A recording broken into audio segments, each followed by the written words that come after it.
राधे कृष्णा भक्तजनों, Soni talent hub पर मैं आप सभी का हार्दिक स्वागत करती हूँ।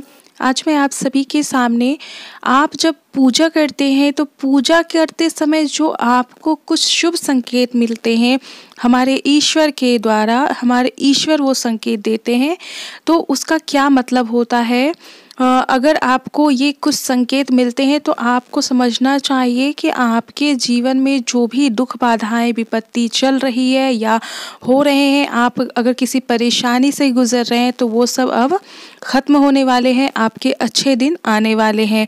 तो सबसे पहले भक्तों मैं ये बता दूं कि बहुत सारे लोग जो है इन संकेतों को नहीं जान पाते हैं, मतलब वो इन संकेतों का मतलब नहीं समझ पाते, इस वजह से वो अनदेखा कर देते हैं। तो आज मैं आपको कुछ संकेत जो है बताऊंगी कि आप अगर पूजा करते हैं तो पूजा करते समय अगर आपके साथ भी ये कुछ हुआ है, इनमें से कुछ भी हुआ है, तो आपके अच्छे दिन आने वाले हैं। आपके घर में धन धान्य की जो कमी थी वो दूर होने वाली है। आप हर तरफ से मतलब आपके घर में खुशियाँ आने वाली है। आपके घर में जो भी नकारात्मकता है वो दूर जाने वाली है। जो सकारात्मकता है वो आपके घर में अब आने वाली है। तो वीडियो बिल्कुल भी स्किप मत कीजिएगा, अंत तक ज़रूर देखिएगा, क्योंकि अगर आपने वीडियो स्किप किया तो आपको पूरी तरह से जानकारी नहीं मिल पाएगी। तो चलिए बिना देरी किए जानकारी को शुरू करते हैं। तो भक्तों, आप सुबह और शाम पूजा करते ही होंगे। सुबह में आप हमेशा नियमित ढंग से अगर पूजा करते हैं पूरे विधि विधान के साथ और एक ही समय पर पूजा करते हैं तो ईश्वर जो है वो आप पे ज़रूर प्रसन्न होते हैं, क्योंकि हमारे भगवान ना किसी धन या किसी भी चीज़ के भूखे नहीं है, वो हमारे भाव के भूखे हैं, हमारे सच्ची श्रद्धा के भूखे हैं। अगर आप उन्हें श्रद्धा से कुछ नहीं भी अर्पित करेंगे, उन्हें मानसिक तौर से आप हाथ जोड़कर केवल प्रणाम ही करेंगे, आपके पास कुछ भी नहीं है तो भी आप उन्हें सिर्फ एक भाव से प्रणाम करेंगे, भाव से उनके सामने नमन करेंगे, उनसे उनका धन्यवाद करेंगे, तो वो आपकी जो पूजा होती है, जो विधिवत पूजा करते हैं, उससे भी ज़्यादा फल देने के ऊपर से वो आपकी पूजा को स्वीकार करते हैं। जो हम पूजा विधिवत करते हैं उसका जो फल होता है उसके बराबर आपको वो फल देते हैं। हमारे प्रभु बहुत दयालु हैं, उनको किसी भी चीज़ की आवश्यकता नहीं है। हमारे प्रभु को हम क्या कुछ देंगे, वो हमें देते हैं सब कुछ। तो हमें करना क्या है, जब भी पूजा करनी है आप कोशिश कीजिए कि उनको अगर आप जो भी समय दे रहे हैं तो पूरे मन से दीजिए, पूरी श्रद्धा के साथ दीजिए, तो आपकी पूजा जरूर फलित होगी। ये मेरी गारंटी है और ये मेरा अनुभव है कि ये पूजा जो है, आप अगर किसी भी चीज़ को श्रद्धा और निष्ठा के साथ करते हैं तो उसमें आप सफल ज़रूर होते हैं। जैसा कि हम अपने रोज़मर्रा की ज़िंदगी में भी करते हैं, तो उसी तरह यहाँ हमारे ईश्वर को प्रसन्न करने की भी बात है। तो सबसे पहली बात है, कहा जाता है कि जब कोई सच्चे मन से भगवान की पूजा करता है ना, तो भगवान उनकी भक्ति से बहुत ज़्यादा प्रसन्न होते हैं। ऐसे में पूजा करते समय कई लोगों को जो है बहुत सारे संकेत मिलते हैं, उनके साथ बहुत कुछ होता है, लेकिन वो संकेत वो कुछ लोग नहीं समझ पाते हैं। तो कुछ लोगों का अनुभव कहता है, कुछ लोग जो है अनुभव के से समझ जाते हैं कि ये चीज़ें अच्छी है या ये चीज़ें अब हमारे साथ बुरी होने वाली है। अनुभव भी बहुत कुछ होता है, जैसे कि हमारे बड़े बुजुर्गों के पास अनुभव बहुत होता है, तो उनके द्वारा भी हमें बहुत कुछ पता चलता है। तो बहुत सारे लोगों के साथ ये कुछ घटनाएं होती होगी कि उनके ऊपर भगवान का आशीर्वाद बना रखा है और उनके हर काम जो है उन्हें उस कामों में सफलता मिल रही है। और आप देखेंगे कि जो भी आपके कामों में बाधाएं आ रही थी तो वो सारी बाधाएं अब दूर हो चुकी है। तो सबसे पहला संकेत अगर आपको ये मिलता है कि यदि आप पूजा करते हैं उस समय यदि आप जो दीपक लगाते हैं भगवान को, वो अचानक से दीपक की जो लौ है वो तेज हो जाए, यानी इसका तात्पर्य ये है कि आपके समक्ष जो है भगवान पधार चुके हैं। जी हाँ, अगर वहीं आप अगरबत्ती या धूप से पूजा कर रहे हैं तो उनकी धुएं होते हैं, जो भी आप धूप या अगरबत्ती लगाते हैं उसकी धुएं, अगर आप जो भी भगवान की पूजा करते हैं उन भगवान के सामने ओम का निशान बनता है उस धुएं से, या कोई भी शुभ चिन्ह बनता है, जैसे स्वास्ति हो गया, बहुत सारे हिंदू धर्म में शुभ चिन्ह होते हैं। अगर उस धुएं में आपको कोई शुभ चिन्ह मिलता है तो ये भी आपके लिए बहुत शुभता का प्रतीक है।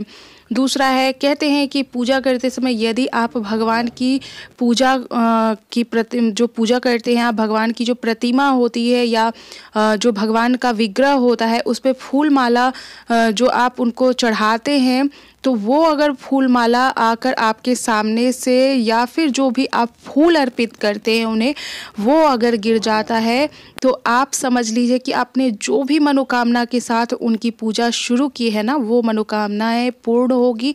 भगवान आपको फूल गिराने के माध्यम से संकेत दे रहे हैं कि उन्होंने आपकी प्रार्थना को स्वीकार किया है, उनका आशीर्वाद आपको मिल चुका है वो फूल के स्वरूप में, और आपकी किस्मत का जो है अब वो ताला खुलने वाला है। आपके घर में अब सब कुछ अच्छा सा होने वाला है। आपके जीवन में जो भी परेशानी, दुख, बाधाएं हैं, वो सब कुछ अब जो है वो दूर होने वाली है। और भक्तों, आपने महसूस किया होगा कि जब आप पूजा करते हैं तो आप जब अगरबत्ती जलाते हैं या धूप लगाते हैं तो आपके घर के वातावरण में वो धुआं फैलता है।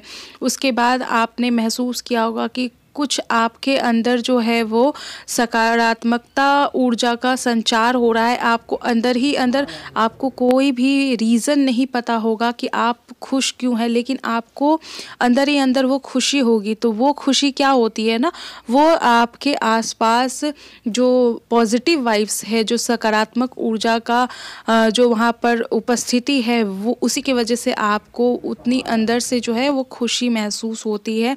तो आप देखेंगे कि वो वातावरण ही अलग हो जाता है। जैसे हवन इत्यादि होता है तो आप देखेंगे कि उस हवन वाले एरिया में या जब भी आप मंदिर वगैरह जाएंगे तो वहाँ पर एक अलग ही जो सकारात्मक ऊर्जा होती है, एक अलग ही वहाँ पर इन्वायरमेंट जो होता है वो आपको बहुत ज़्यादा प्रसन्न करता है, आपको खुशी देता है मानसिक तौर से। तो आप अगर आपके घर में भी ये सारी चीज़ें हो रही है तो आपको समझना चाहिए कि भगवान जो है आपके आसपास है, वे आपके घर में पधार चुके हैं। तो आपके साथ सब कुछ अब जो है वो अच्छा होने वाला है। साथ ही साथ कहा जाता है कि यदि आप पूजा कर रहे हैं और उस समय किसी जो मेहमान होते हैं या फिर मेहमान आते हैं तो उनका आदर सत्कार कीजिए। समझिए कि वो ईश्वर के रूप में ही आपके घर में पधारे हैं। अतिथि देवो भवो, ये हमारा देश का जो है ये मान्यता है हमारे देश में कि अतिथि जो है वो भगवान के समान होते हैं। तो अगर आपके घर में भी कोई देवी जो भी मेहमान है वो अगर उनका आगमन होता है आपके पूजा के समय में, तो आपको उनका आदर सत्कार करना चाहिए, ये समझकर कि हमारे घर में स्वयं भगवान जी पधारे हैं। और अगर आप पूजा कर रहे हैं और पूजा करते समय दरवाजे पर अगर कोई भिखारी आ जाता है तो ये भी आपको उनके ही स्वरूप में समझना चाहिए।